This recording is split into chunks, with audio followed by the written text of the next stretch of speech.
Bhushan jewellers festival bonanza. Lucky draw बदल देगा आपकी जिंदगी। 10,000 की खरीद पर 3 चमचमाती कार और 5 स्कूटियां। तो आज ही विजिट करें Bhushan jewellers Solan. Vinayak Shri trading company. हमारे यहाँ GI के दरवाजे और खिड़कियों की चौखटें तैयार की जाती है, वो भी बाजार से कम मूल्य में। लकड़ी और एल्यूमिनियम से भी बहुत कम दामों में टिकाऊ, किफायती, दीमक रहित, सालों साल चलने वाला स्टील सेफ्टी के साथ आज ही संपर्क करें। लौह पुरुष सरदार वल्लभ भाई पटेल की जयंती राष्ट्रीय एकता दिवस पर होने वाली रन फॉर यूनिटी इस बार 29 अक्टूबर को आयोजित की गई। प्रधानमंत्री श्री नरेंद्र मोदी ने आकाशवाणी पर मन की बात कार्यक्रम में इसकी घोषणा की थी कि 31 अक्टूबर को दीपावली होने की वजह से इस बार 29 अक्टूबर यानी मंगलवार को रन फॉर यूनिटी का आयोजन किया जाएगा। इसी को ध्यान में रखते हुए चिंतपूर्णी भाजपा ने लौह पुरुष सरदार वल्लभ भाई पटेल की जयंती पर अंब में मैराथन का आयोजन किया। मैराथन से पूर्व सरदार वल्लभ भाई पटेल को पार्टी के सभी पदाधिकारी व कार्यकर्ताओं ने श्रद्धा सुमन पुष्प अर्पित करते हुए उन्हें याद किया। इस कार्यक्रम में पूर्व विधायक बलबीर सिंह, मंडल अध्यक्ष रविंद्र द्विवेदी, नगर पंचायत अध्यक्ष इंदु धीमान के साथ साथ भाजपा के पदाधिकारी व कार्यकर्ताओं ने हिस्सा लिया। इस मौके पर पूर्व विधायक व वर्तमान भाजपा जिला ऊना अध्यक्ष बलबीर सिंह ने सरदार पटेल को याद करते हुए कहा, सरदार पटेल भारत के पहले गृह मंत्री और उप प्रधानमंत्री बने थे। पटेल को 550 से अधिक रियासतों को भारत संघ में विलय करने का श्रेय दिया जाता है। पूरे देश में उनकी जयंती रन फॉर यूनिटी निकालने का फैसला किया है। फैसला पिछले का लेकर, तो उसको लेकर के ही आज का ये कार्यक्रम संपन्न। आप सबका बहुत बहुत धन्यवाद। बहनों और भाइयों, इस देश में 1947 से पहले जब आजादी की लड़ाई लड़ी जा रही थी, ऐसे तो आजकल कांग्रेस कहती है कि आजादी की लड़ाई केवल मात्र कांग्रेस पार्टी ने लड़ी, परंतु ये तथ्यों पर आधारित नहीं है, सीधा सीधा झूठ। कांग्रेस पार्टी कोई पॉलिटिकल पार्टी नहीं। कांग्रेस का मतलब अमेरिका में जो सीनेट है, जो वहां की पार्लियामेंट है, उसको कांग्रेस कहा जाता है।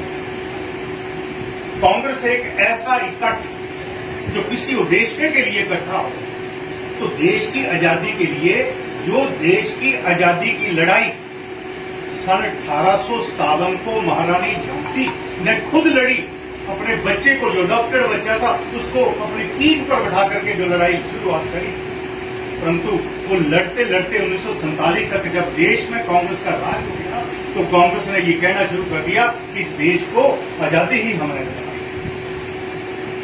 उस आजादी में बहुत सारे लोग थे जो जनसंघ से साथ मिले हुए थे, जुड़े हुए थे, जनसंघ की संगी थे, तो सभी लोग थे।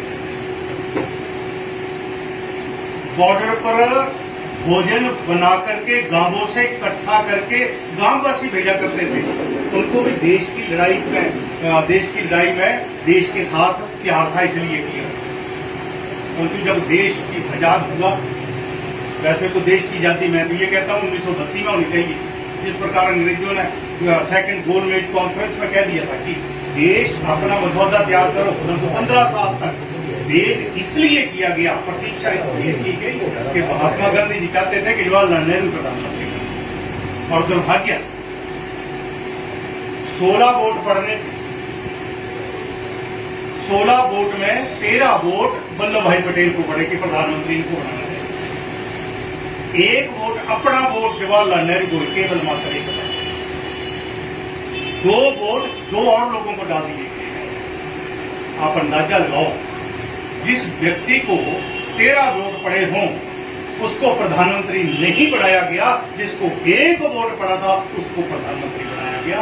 और आज देश का अगर दुर्भाग्य रहा है, देश में आतंकवाद रहा है, देश विकसित नहीं हो सका है 75 सालों में, आज 2047 की कल्पना को लेकर प्रधानमंत्री श्री नरेंद्र मोदी जी आगे बढ़ रहे हैं, तो वही कारण है। दुर्भाग्य ये रहा कि पहले मंत्रिमंडल में वल्लभ भाई पटेल शामिल तो हो गए, परंतु 1950 को उनकी मृत्यु हुई। और सबसे बड़ा दुर्भाग्य इस देश के दो नेता ऐसे हैं जिन्होंने देश के लिए बहुत कुछ किया, परंतु कांग्रेस ने उनको चिमटे से भी छूना पसंद करते हैं। पहली उदाहरण, वल्लभ भाई पटेल की मृत्यु होती है, होम मिनिस्टर थे, डिप्टी प्राइम मिनिस्टर थे, जवाहरलाल नेहरू के कार्यालय से जवाहरलाल नेहरू द्वारा ये कहा गया कि दिल्ली में इनकी अंत्येष्टि नहीं होगी, दिल्ली में इनकी बॉडी नहीं जलाई जाएगी। फिर फैसला हुआ कि इसको अहमदाबाद में ले जाया जाए, और साथ में नेहरू ने क्या कहा कि सरकारी खर्चे पर इनकी जो डेड बॉडी है वो अहमदाबाद नहीं जाएगी। और इनका जो प्राइवेट सेक्रेटरी था मजूमदार, उसको भी स्पेशल निर्देश दिए गए कि आप अपने खर्चे पर जाओगे अहमदाबाद, सरकारी खर्चे पे नहीं जाओगे। इतना बड़ा दुर्भाग्य है, इतनी बड़ी शख्सियत जो देश का प्राइम मिनिस्टर बनने के लिए तैयार भी थी, लोग भी चाहते थे, वोटर भी चाहते थे, परंतु नहीं बढ़ाया गया। उनकी अंत्येष्टि के लिए दिल्ली में लोग जगह तक नहीं। कांग्रेस का ये हाल है। आज कांग्रेस पाक साफ बनती है। आज कांग्रेस पार्टी ये कहती है कि हमने ही देश को आजादी दिलवाई, ये सारा झूठ है। किंतु जब परतें खुलती हैं तब पता चलता है। मैं लंबी बात ना करते हुए आज आप आए और वल्लभ भाई पटेल की जयंती पर आपने आके यहाँ पर इस कार्यक्रम में हिस्सा लिया। आप सबका बहुत बहुत धन्यवाद।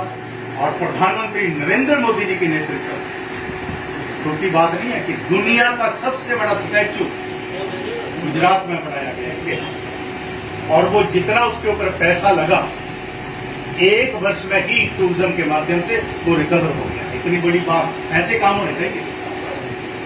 और 2047 में इस देश को विकसित देश बनाने की दिशा में 2047 तक मुझे नहीं लगता हमारे में से कोई जीवित रहेगा, हम तो नहीं रहेंगे, परंतु 2047 तक कोई भी ताकत आएगी, कोई भी राजनेता आएगा, कोई भी सरकार आएगी, कोई भी सत्ता में